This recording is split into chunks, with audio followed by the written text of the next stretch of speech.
Я згоден. Тобто, якщо донедавна, скажімо, я був певен, що у нас варіант А це такий, знаєш, цивілізоване народження Другої, Третьої Республіки, бо те, що з другою все зрозуміло, у мене якби сумнівів немає. Тобто вона займається суїцидом, ну і кожен має право на евтаназію.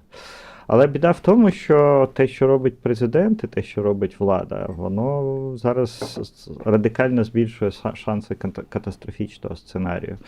Тобто, власне кажучи, якщо ми вже пішли в цю аналогію народження, да, то що пологи прийдеться приймати через кесареве січення, і влада цілком можливо, що буде змінюватись не через цивілізовані вибори і кампанію. Чого б хотілося дуже уникнути, бо така зміна іноді ефективна, але завжди за неї платять більшу ціну. Тому те, що ми чуємо від президента, перше, він знецінив всі слова, бо він сам їх забуває, очевидно, коли сказав. Тобто це такий, знаєш, процес говоріння задля говоріння. Коли ти до чогось ставишся серйозно, ну от, то висуваєш якийсь план, стратегію, формулу і херачиш, поки там і вона не почала втілюватись в життя. А тут таке враження, знаєш, несіть наступну. І всі вже просто з цього стібуться, люди стібуться. І все було б хорошо, якщо б ми не були в ситуації, коли фронт валиться, щодня ми там відступаємо, мотивація зникає. Тобто ТЦК лютує, але знову ж таки це чудово працює корупційна схема і дуже неефективно заповнює фронт. В Америці, тобто новий адміністрація обраного президента, точніше люди висунуті на посади, просто відверто стібуться в соцмережах з українського керівництва. Ну, а ми піднімаємо ставки, не розуміючи, що у тебе там останній рожок закінчився.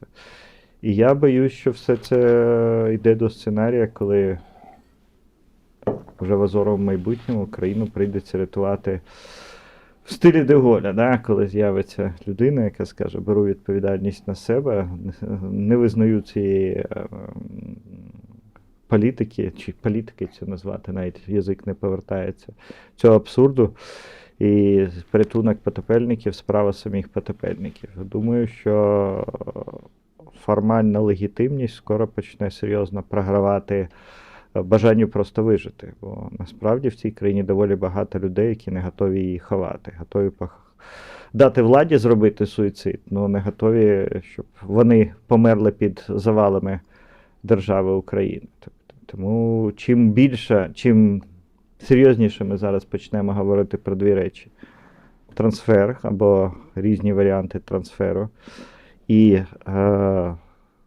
обриси, якісь головні такі Третьої Української Республіки, тим менш катастрофічно, менш трагічно ми зможемо до неї перейти. Бо насправді звідки така асоціація взялася? Найбільш відомо це перехід 4-ї до 5-ї республіки у Франції, коли Франція теж стояла на межі катастрофи. Десантники, їхні парашутісти, незадоволені політикою цивільного уряду, висадили вже в Корсиці, злили в центральну пресу свій план захоплення Парижу.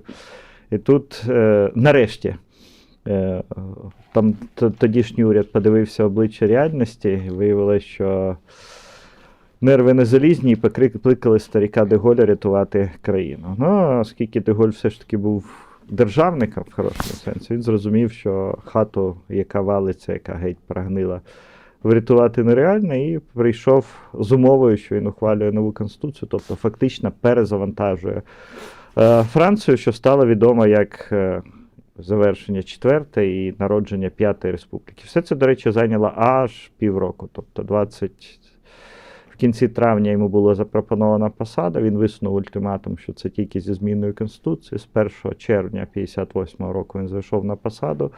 Були проведені короткі перемовини з усіма основними політичними силами щодо нового устрою, реконструкції Франції. 28 вересня відбувся референдум щодо нової Конституції.